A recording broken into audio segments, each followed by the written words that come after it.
Hey everybody, today I am going to get this garden ready for my cold season crops, so my broccoli, cauliflower, kale. So I just thought I would take you guys along for the journey of how I clean up a garden after the winter has passed, because I still obviously have plants still in here, and how I prep the garden and plant it for a spring planting where I'm going to actually be hooping it and covering it. I thought this would just be a fun quick video of you seeing directly how I set up a spring cold hardy garden. I'm purposely choosing to put my brassicas in this garden here because it gets a decent amount of shade throughout the day. This is just going to be better for when it starts getting hotter out, because these cold season crops really don't want to have too much heat. It'll make them bolt. So by putting them in a garden that gets a mix of sun and shade, it just means that they are going to not necessarily bolt as fast or get as hot. So that's really what the plan is by choosing this garden here. I normally don't like pulling any plants out by their roots because it disrupts the soil.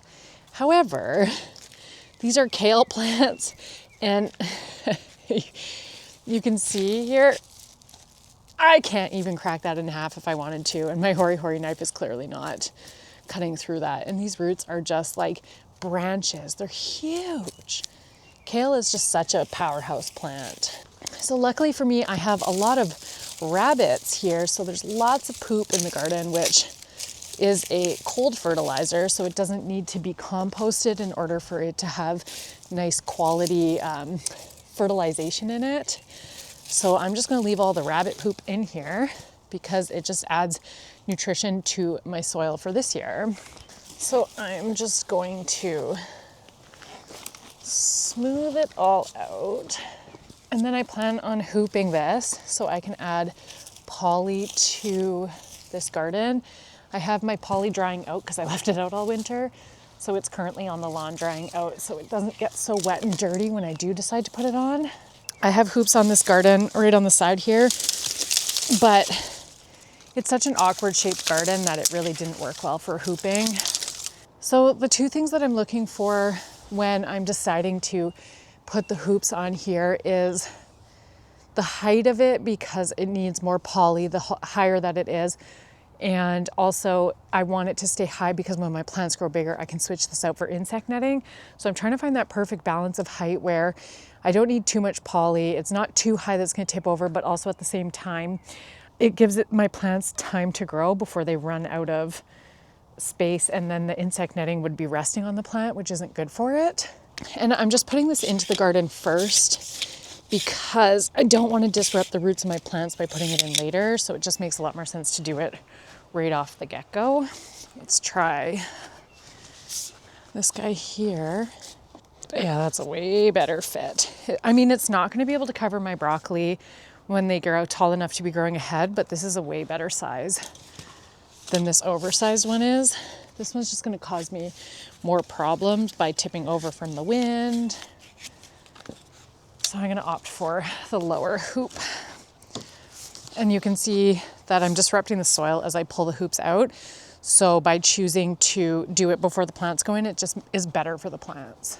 I do have a full video out on how to grow with hoop houses. So if you want to check that out, I will link it below for you guys. And it's going to give you exactly where to buy the products from, kind of how much they cost, how to put it all together. And it just means that you're going to be able to extend your season that much more by being able to grow even if the nights get cold. So this garden is 6.5 feet by 3.5 feet, an I square foot garden, which means that I'm just going to a tight square foot garden. So I'm going to round up and call it 7 by 4 feet, which means that I can get 28 plants into here. So that's what I'm going to do. And these are plants that I screwed up. I posted about this in a short video that I'd posted about how I had grown these beautiful plants. And then I went away. I went out of country for a week, and I didn't want to leave 2 power bars that are on timers plugged in from just like a fire safety issue, because I have cats. And I thought that these plants were going to be big enough that they would survive, and they did not. And they got really, really leggy, which is very upsetting. But you live and you learn. I thought that they were going to be able to handle it just fine. and they really couldn't. So now, I mean, the cauliflower are actually looking really nice, but the kale and the broccoli like really struggled and did poorly. So we're going to be planting some questionable plants here, but with brassicas, it's actually not too bad. So we'll see how it goes. And all of my cabbages are mini cabbages, so they take up a lot less space than your typical cabbage does, which is why you're going to see me planting them so tightly, is just because they really don't need that much space as mini cabbages.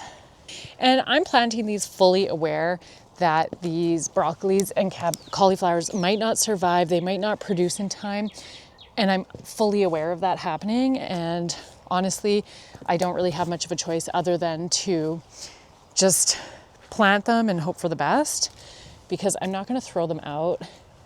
And they might do better than I expect they do, which is something that I'm kind of experimenting with just to see what can happen. Because everything that we do in the garden is a giant experiment. And if you're not experimenting, then you're not learning. I pretend like I want to use tools, but nothing does better than your hands. That's the truth. And in all fairness, I also did not really harden these plants off that much. So, but I find cold hardy crops, they don't quite get as affected by hardening off as like a tomato does. So I kind of cut corners with these guys, which probably isn't the right choice, but again, we like to experiment. You didn't see me pause because you guys are getting the edited version, but we just got a new lead on tons of free wood that we can put in our allotment because we are building wood raised beds there for free. And it's like our year of wood this year. It's been working out crazy well for us. The cabbage never got leggy, which is really nice, but the kale did. So I'm actually, you can see right here, it's starting to get really tight with the leaves again. So I'm actually going to break off these bottom leaves that are really leggy, and I'm just gonna plant this kale really deep. So now it actually looks like a nice new little kale plant, even though it's gone through some struggles. And this is why I say it's gonna set me back a couple of weeks, because the kale plants that I originally had, I'll show you guys a video of them, were like 3 times the size of this. So it's been a bit of a disappointment that would happen, but you know, you live and you learn. I'm really happy that the cauliflower here also didn't get leggy. So the cabbage and the cauliflower did okay, and the kale and the broccoli did not. And so part of the reason that I'm covering it in hoops is for the cold temperatures, but the other reason that I'm covering it in hoops is to protect them from rabbits, because there's not a lot of really delicious food out there right now. And, oh, you scared me. Speaking of rabbits, one just ran by. Hello, sweetie. He's already eyeing up his next meal. That's what's happening here. So one of the things that I don't have that I want to go get is those black butterfly clips that you use on documents, because they do a really good job of holding the polytunnel plastic down. I don't have any on me right now, so I am gonna have to go to the store to get it. So that's one thing I won't be able to show you here. But if I had it, I'd be using it right away. And you might notice I'm not labeling anything as I put it in, because I don't care. I know that it's broccoli, cauliflower, kale, and cabbage, and that's all. And I know what type of cabbage those are. They're either the Tiara or some other mini one that I have. When I am planting out the more new varieties, then I'll put the labels on those ones. But these are ones that I've had for some time, so I just don't feel the need to label them. And I'm growing curly kale this year for the first year because I really like eating fresh kale salads. And you do that with the curly kale variety, which I had not known until I think last year was the first year I learned that. And I've been gardening for 10 years, and it took me until last year to learn that. So goes to show that we're always learning as we garden. I have really a small amount of garden space, so my space is really valuable.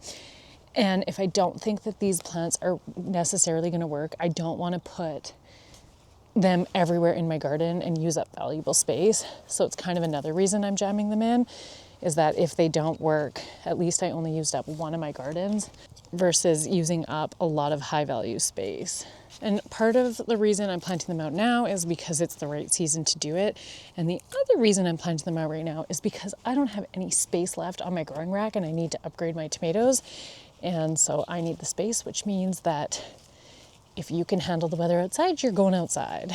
Okay, and luckily for us, the water is very close by, which is one of my beliefs, especially as a beginner gardener, is to choose a garden where your water source is close by.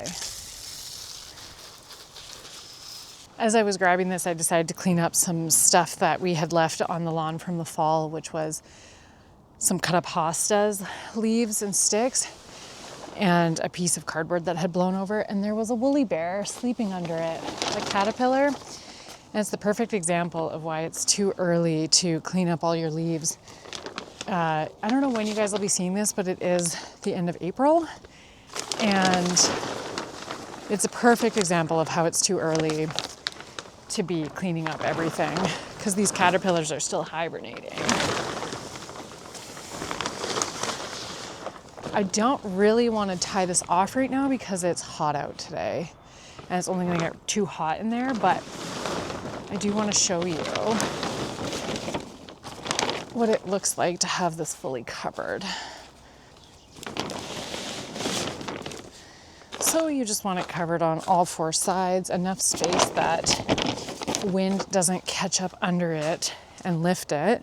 So you can put like a brick or something on the ground to help hold it down. This piece of plastic wasn't made for this garden, which is why it's so big. I don't love it because it kills the grass around it. But for the time being, this will do, because I'm going to be taking it off every single day anyways.